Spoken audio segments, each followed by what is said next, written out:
Make It Right, the manufacturing podcast. Several years ago, I was the last host to be on the air when the radio station I worked for flipped the switch to move to a new location. As that last song wound down on the turntable and Master Control moved to the new studio, an eerie silence fell over the building. This hub of communication that had hummed with music, machinery, people, and activity for years was suddenly dead quiet. And frankly, it was almost heartbreaking. And it's that image, that moment that I've been thinking about when I imagine all the factories that are currently shuttered and silent due to COVID-19. It's that eerie silence. Welcome to the Make It Right podcast. I'm Janet Eastman, and this week on the show, my guest is Carlos Riche. He's the founder of the Disposable Diaper Network and the principal at Riche Investments. Carlos has worked in the diaper industry for more than 30 years, and he joins me to talk about the way forward after this lockdown. So, Carlos, good to speak to you again. How are you doing? I'm doing great, Janet, and it's great to talk with you again. So, in your 30 plus years in this industry, does anything from your working past compare at all to what we're going through right now? No, not at all, for sure not. And, I'm from Mexico, and we lived through a couple of great economic problems with our devaluations, but nothing come close to what we have now. Mm-hmm. What are your biggest concerns at this point in time? Well, I think we're going to go through the health issues one way or another, and I hope that the damage is not that bad. And okay, some people are going to die. That's going to be terrible. But the economic problems that are coming after the COVID, those are the ones that worry me, because I think we're going to be facing one great challenge in the future, in the short-term future. Mm-hmm. So can you give us some guidance on the anticipated overall financial impact of this shutdown on the diaper industry? Like, I know from, like, it's very hard. It's a big unknown at this point in time, but factories don't normally shut down completely for months at a time. And it's probably been at least a month now. What do you see as that financial impact? What are some of those challenges moving forward once they say, okay, let's flip the switch and get going? Well, I see different kinds of problems. Some of them are going to be related to the supply. All of these problems have created disturbances with the supply chain. Some raw materials have to be used for the most critical, uses, like making masks and respirators. So materials like SMMS, which is the spoon bond, melt blown spoon bond, or the SS, even polyethylene film, all of them have been, converted into making masks. So, these are the same materials that we use in the diaper industry to make the top sheet and the leg cuffs and the, laminated back sheet. So it's easy to see that we're going to have scarcity, and diaper machines, even after the COVID, are going to struggle for some time trying to be able to find these raw materials. Mm-hmm. And when you actually look down the supply chain and all the way going back to everybody who supplies everybody all the way along that supply chain, I guess they're all going to be kind of dealing with the same issue, aren't they? Yes, they are. And the thing here, when you're looking at a product like diapers, which are really a basic commodity, most people will think of that as a necessity. And even a product like that is supposed to go back very soon into production mode and be able to supply, all of the demand. The reality is that there are many components into making a diaper. I mean, at least 18, 20 different raw materials. And a single one of them that is not ready to be sourced. And we have a problem. You cannot make diapers anymore if you have one component that is missing. And this whole situation, these are like a big train that it requires slowly to catch speed in order to be able to have its design speed. So here is going to be the same. I mean, just putting back everything into a business mode, it may take months. Hmm. So, what are some of the biggest concerns? I mean, beyond that supply issue that you're hearing from manufacturers at this point? Well, the problem started in China, and China is right now the place where you have the largest disparity between demand and offer. And now many of the Chinese manufacturers are looking for non-woven supply from outside of China. But as this pandemic is moving into other places, now we're starting to see the same situation with just a few weeks of delay.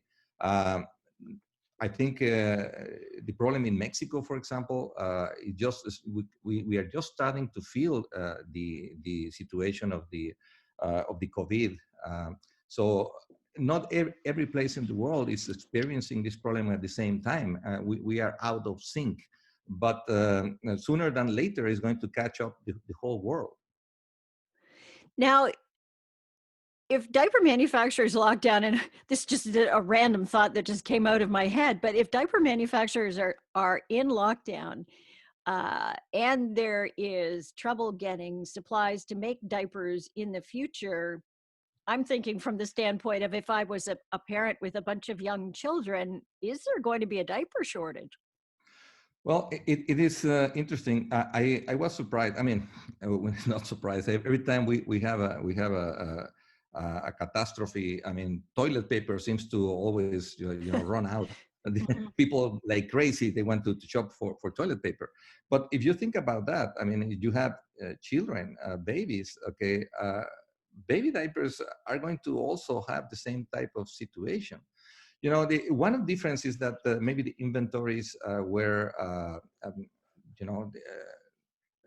intended for larger periods, so you could still supply diapers for several weeks ahead, but it's going to finish, and the sooner that you can get everything back into operational mode, the better. But I think this is going to create a problem, and I hope those moms that have babies have made a provision and have their own inventories at home, because they might have a problem finding diapers in the near term. Mhm. We were speaking about the supply chain earlier, and the difficulty all the way along it in getting the supplies to make the things that you need to pass on to the next person who's in the supply chain. And this is a question out of pure ignorance, because I don't know how long you keep or you have a supply chain filled up. But is most of the product delivered for manufacture kind of a just in time thing, or is there a huge stockpile sitting there that you can go with? How does it operate? Well, some of the raw materials are actually being managed in a just in time. I mean, just with a few Hmm. days of inventory.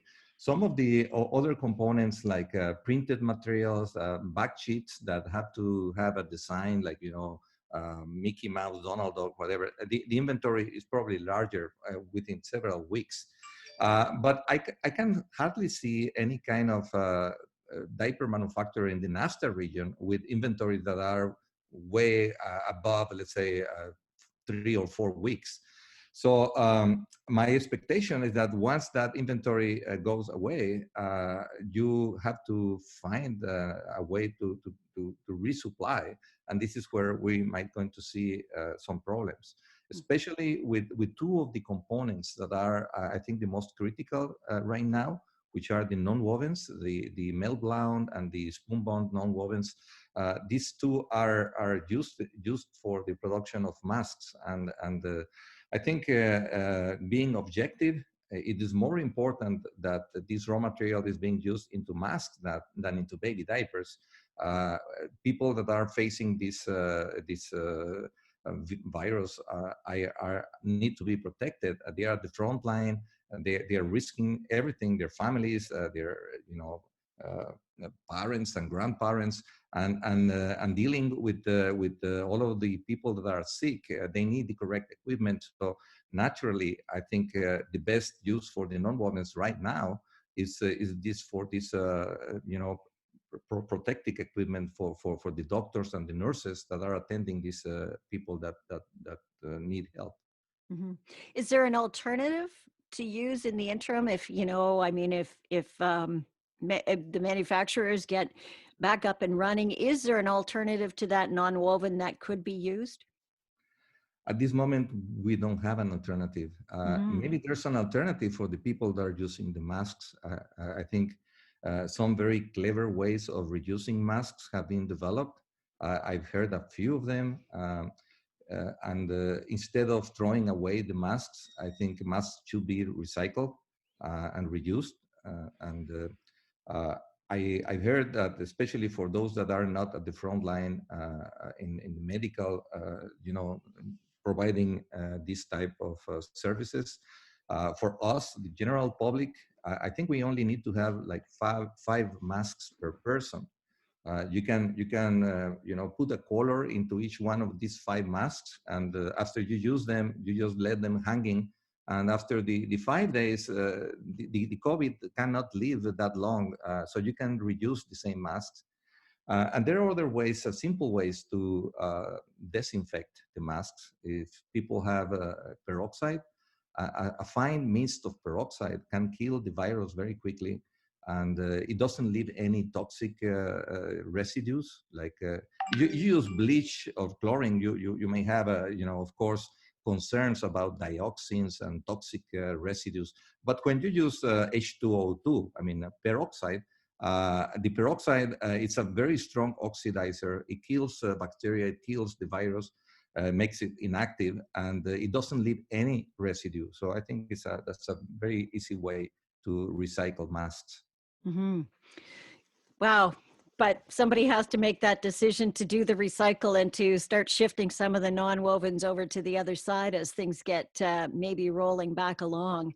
After a long shutdown, Carlos, how hard is it to get a manufacturing plant up and running again?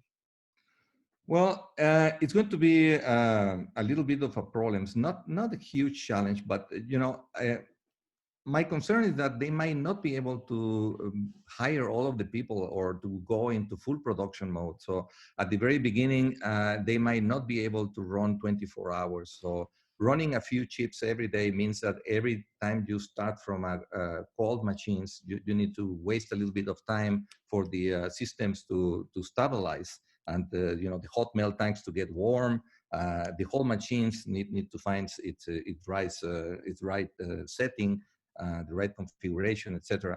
So I think we're going to suffer a little bit in terms of the efficiency or the conversion efficiency, but not that much. Maybe 1 or 2 points of efficiency. I'm more concerned about other things that I think are going to happen, and are going to have a big impact in our industry in the short term. I think this virus is going to create a lot of unemployment. And this unemployment is going to force people to make decisions in terms of how they can better optimize their income. And one of those decisions have to do with what kind of diapers they can buy. So my expectations is that consumers are going to have to move one step down in terms of what kind of diapers they can buy. And for that reason, I think a cheaper alternative, a product with good performance, but without the bells and whistles, might be a good proposal for what is coming in the future. So there is, you're expecting the overall manufacturing of diapers and the style of diapers that they're going to be making in the near future to be different from what they had been putting out up until now then? Yes, I think what is going to happen is going to be similar to what we experienced during the big devaluations in developing economies, where we're going to see a jump in private labels. I think the most expensive uh, nation brands, or the premium products are going to probably go down in sales, and in addition, there's going to be another problem that I see happening right now.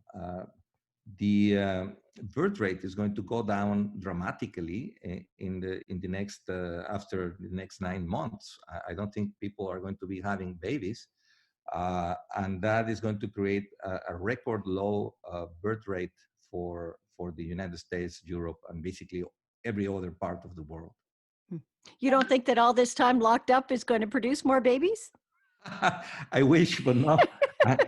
I, There's not a lot to do there, Carlos. Yes, not many other things to do, but but the reality they have are now very good alternatives. That doesn't mean they have to deny themselves from the from the pleasure of I guess you're right about of that. having a short social distance. Let's put it that way. But yes, there is the social distancing part of it, isn't there? Right? no, Yeah. but not in this case, especially if you're in the same home. But the thing is that people are very concerned about the disposable income and take that into consideration when they decide to have a baby. And we are not living in the times where you just you are not planning something as important as having a baby. So during this type of situations, what we can forecast is that people have going to delay the decision of when they want to have the baby. So at the end of this year and the beginning of the next year, for sure, probably 2021, we are going to have a decline in birth rates. And this was something that was actually happening before in mature markets, wasn't it? Because I mean, the birth rate was declining, and then the industry was actually creating, as you said, these premium diapers that had longer use and things like that. So this has been a problem in mature markets for you for a while. Yeah, it has been. In fact, the last 3 years, we have every year is is a new record. So, and this thing is not going to help for sure. There's a couple of things that are going to be positive. I think at least it's going to change the way how we buy things. After an extended lockout time, I think people get used to the idea of ordering and doing everything through e-commerce. So I think the e-commerce is going to be a big winner. And those companies, I'm talking about the diaper manufacturers or adult manufacturers that have a good infrastructure for selling their products through the e-commerce, are going to see a gain, an important gain, just because if the other people were not used to ordering by e-commerce, now they are finding out the benefits. And I think this is going to create a new habit, and probably they're going to keep doing it. So I see a big plus for those companies that have made the effort to move in sales into e-commerce. What about the adult diaper segment of the market? Because you know, we may not have the birth rate, but we certainly have the aging population, and then you know, people who aren't having children do get dogs, and I put a diaper on my dog when he was ill, so there is that segment, though I'm sure it's not that large. But there are other opportunities in the diaper industry, just at a different level. Correct? No, that is correct. I don't see any decline in terms of adult diaper sales. On the contrary, I think the population pyramid is going the direction where more and more people are going to need protection. This adult underwear or disposable underwear or briefs, the need is going to be there independently of anything that happens with the economy. Now, the problem is going to happen again if the disposable income is compromised. I think people are going to start to be um, uh, more selective in what they buy. And I think the same situation may happen where people are going to be looking into private labels more than the big brands. Do you do work over in Asia, Africa, and India, in those areas where I think it's my understanding anyway that the diaper industry is growing as opposed to shrinking? It is absolutely, and that is something we are seeing with all of our clients in that area. I mean, we're very active in India. We have 4 clients there, and in every single case, we see a double-digit growth number for baby diapers, and also for adult products. Now they're also having this situation like the rest of the world, where they're going to go through, an economy adjustment. The labor is going to be compromised right now. All of the people without jobs. So this is a global problem that we have to be dealing with. But the need for baby diapers, as the market penetration is still going up, maybe it will not grow as fast as what we predicted before the COVID. But the demand is going to be there later. Okay, it's just an adjustment that has to be related to the disposable income of people. Hmm. So, can you leave us with some, if possible, some bright spots that you see for the industry on the other side of COVID-19? I know you mentioned the online thing. Anything else that you see out there that might be a bit of a bright spot for the industry? This is something that happened to us, to the whole humanity. We're going to go through this one. It's going to take some time. I think those people that look this as an opportunity to make changes into their business model, they're going to gain from that. I think it's a time of making adjustments and changes. If the patterns from consumers have changed, I think those that react quickly to detect these new behaviors and how you can deliver what people want, those are the ones that are going to win. So even though the horizon doesn't look that sunny or that great right now, we have to be more careful into detecting those opportunity areas. I can tell you that one of the very first things that people do during these kind of situations is to shut down all of your consultings. For example, all your consultants, you have to, try to save money for the company. But this is especially the situation where you may need, expert help to to make a reconfiguration of your diaper, how to make the diaper cheaper in cost, but at the same time to keep the same performance, how to adapt your business model into a model that will be able to sell and make profit for you.